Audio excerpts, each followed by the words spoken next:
こんにちは、写真家の井上博樹です。今回の写真表現ゼミは夏季講習として絞りの復習をしましょう。この絞りについては取り上げるたびに反響が大きく、多くの皆様の興味のあることだと思います。絞りの詳細の解説は多くの書籍やそれこそ他の YouTube 動画で解説があると思いますので、今回も井上の撮影における絞り値の決定の仕方についてお話ししたいと思います。これまでにもお話ししたように井上の絞り F 値の考え方はシンプルです。風景は絞っていこうということで F11 あたりを基準に、動物を撮るときは開放を恐れずに使っているレンズの最も小さな F 値でいきましょう。そして飛行機は F8 を基準に、これらの F 値を原則にして例外シーンで修正をするというスタイルです。ここでご紹介する井上の絞り値の決定のための思考、特に例外の時の思考を皆様にとっての失敗のない F 値選びの参考にしていただけると幸いです。以前に F 値を取り上げた回の動画は昨年の秋頃にアップしていました。今回の写真表現ゼミ夏季講習会ではあの後に井上が撮影していた写真を作例としてそれぞれの撮影時に F 値をどのように決めていたのかについてその思考をお話ししたいと思います。こちら晩秋のカラマツ林を見上げた1枚、オレンジ色に紅葉する手前から木の上の葉っぱそれぞれにピントを合わせたいものです。手前の葉っぱが1メートルの距離、そして直上の葉っぱが25メートルだとして、そして奥の方に見える葉っぱまでの距離が40メートルから50メートルぐらいだとすると、かなり深い被写界深度、ピントがあって見える範囲が必要になります。そこでカメラから 1.5 メートルぐらいのところにあるカラマツの幹の表面にピントを合わせて絞り値を F11 としました。これで手前の葉っぱから木の上やそしてずっと奥に見えるカラマツの葉っぱが被写界深度の中に入ってきてパキッと映ることになります。朝霧が立ち込める雪の丘に朝日が差してきました。この時手にしていたカメラは APS-C のカメラでした。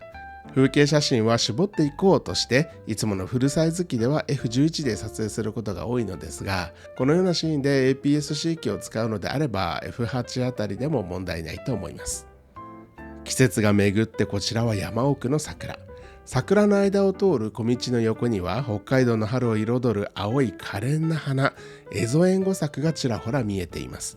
その奥の春紅葉や新緑、遠くの山には残雪、見事な光景と言えるでしょ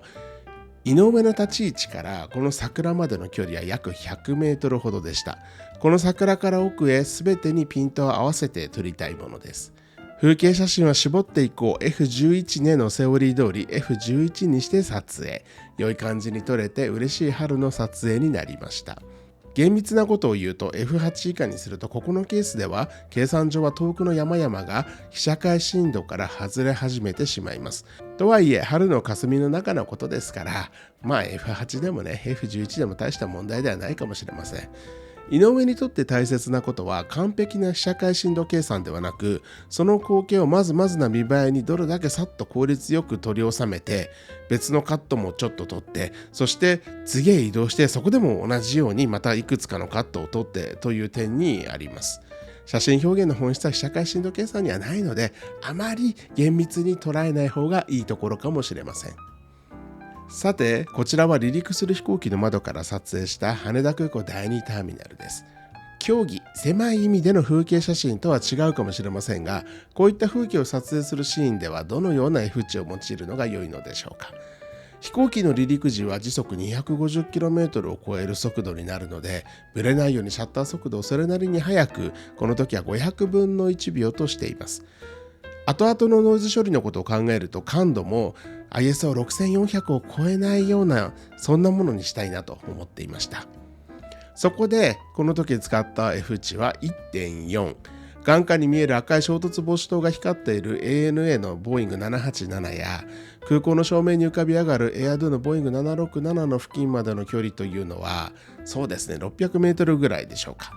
計算上この辺りにピントを合わせたときはその奥の方ね、それよりも遠いところというのは被写界深度、ピントが合う範囲に入ります。こういった時は恐れずに、例えばこのレンズの時だと F1.4 のような一番小さな F 値を思い切って使うのが井上の F 値の決め方です。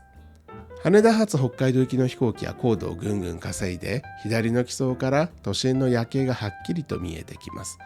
この写真を撮るときも少しでもセンサーに光をたくさん取り込むために、使っているレンズの開放絞り値で撮影しましょう。使っている機材の手ブレ補正機能の性能、その日の飛行機の揺れ具合からブレずに撮影できる限界シャッター速度を判断して、あまり高い感度にならないように撮影をしていきます。この楽しい撮影時間は2分ほど。羽田空港から北海道へ飛ぶときは左の窓席を予約することを強くお勧めします。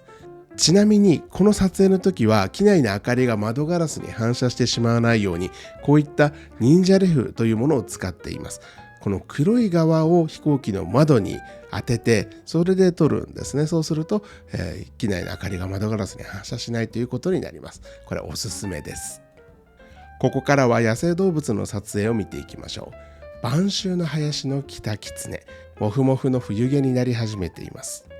背景のボケの中に見える冬を迎えようとしている木々のボケはちょうどこれぐらいが気持ちいいものです。このレンズの開放値である F2.8 で撮影しています。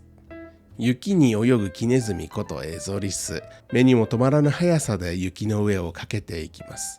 300mm のレンズに F2.8 という浅い被写界深度で撮影することで、エゾリスの体の中にピントの合ったところとそうでないボケの部分を大胆に作ることができて、疾走感と合わせてより立体感を感じる一枚になっています。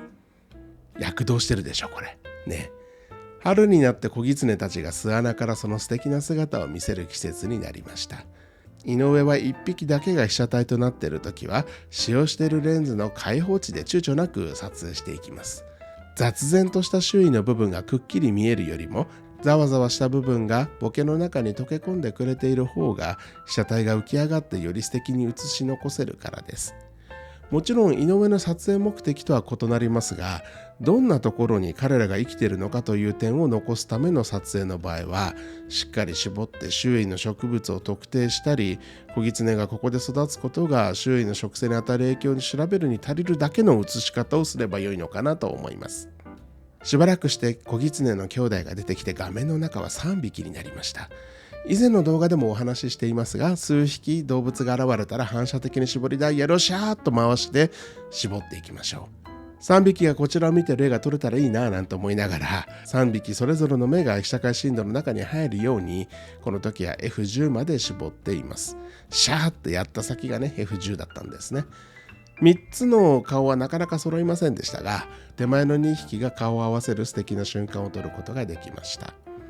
ただ F10 まで絞ってしまったために、ピントの位置で困ることが減っても、巣穴の周りのハマナスのトゲトゲがしっかり見えるぐらい雑然とした写りになってしまっていますよね。ここに F 値選びの難しさがあるなということを感じます。うまくいくとこんなことも起きます。3匹の子狐が草むらから飛び出してきました。このカットを撮る2秒前、3匹の登場の気配を感じた井上は、やはり F2.8 からシャーッと絞りダイヤルを回して、この時シャーッと回った先がね F7.1 だったんですね。ちょっとね中途半端な絞り値ですけど、3匹だから本当はもっと絞った方がいいのかなと思ったりもするんですが、この時は運が良かったんです。見事に3匹の面が揃って、それぞれの目が被写界深度の中に入り、しかもその背景までそこそこ距離を持つこともできたためにボケてくれて、この3匹の子狐を背景の草むらから分離させることに成功しています。ここからは毎回恒例となっている飛行機、特にジェット旅客機の撮影での F 値の設定を見ていきましょう。井上は原則として F8 を使います。ここから背景までの距離があって、その背景に意味があるときはそこにもピントが確実に合うように F11 くらいまで絞ったり、暗いときは F 値を上げていくという調整をしています。秋の旭川空港の滑走路にタッチダウンしたボーイング767、曇り時々晴れの日でしたが、運よく設置時の期待値に日が差してくれました。日陰になっている背景は薄暗いままな上、そもそもこの絵の中で背景のテクスチャーが大きな意味を持つものではないので、 F8 を維持したまま撮影をしています。季節が巡って冬、十勝岳連峰を背にして旭川空港へアプローチしているボーイング767を捉えました。いつもなら F8 を使う飛行機の撮影ですが、このシーンでは機体だけでなく背景の山肌や雪雲にもしっかりとピントがあってほしいと思うものです。F8 でも大丈夫そうですが、もっと近づいてきた時にも確実に背景を被写界深度の中に入れたいので F11 として撮影をしています。1250分の1秒という速いシャッター速度を用いながら F11 まで絞っても雪景色は明るいもので ISO100 で撮影できるのは冬の撮影のありがたいところです。こちらは冬の終わりの頃の新千歳空港を襲った吹雪の夜の一枚。苫小牧上空で視界不良のためにホールディングしていたボーイング737が吹雪が止んだ間隙をついて着陸をしてきました。これだけ暗くなっているシーンですから手にしているレンズの開放絞り値で撮影するのが良いでしょう。この時は 135mmF1.8 のレンズで撮影をしていました。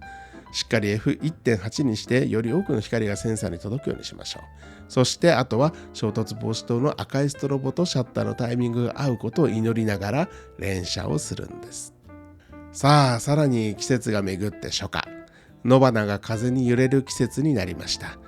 いつもなら F8 を選択するところですが、この時は手前の黄色い野花のボケ量を調整して結果的に F4 としています。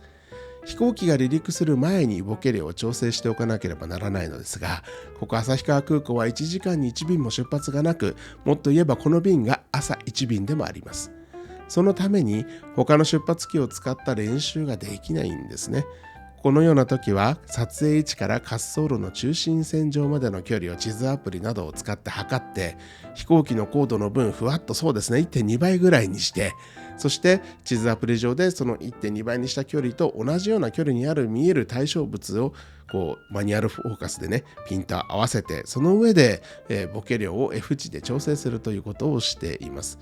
実際に撮影するときは被写体認識機能が搭載されたオートフォーカスを使うのが楽ちんです。もしそういった機能がないカメラを使っていても、お使いの望遠レンズにフォーカスレンジリミッターがあればぜひ使ってみてください。例えばこの時使っていたレンズでは3メートルよりも先だけにピントが合うようにフォーカスレンジの設定をすることができます。手前にあるこの黄色い野花よりも遠くにだけピントが合うようにするものです。結果として撮影時にこの黄色い野花にピントを持っていかれずに飛行機にちゃんとピントが合っていくということになるんですね。これはね本当に便利ですから、機会のある時にぜひ試してみてください。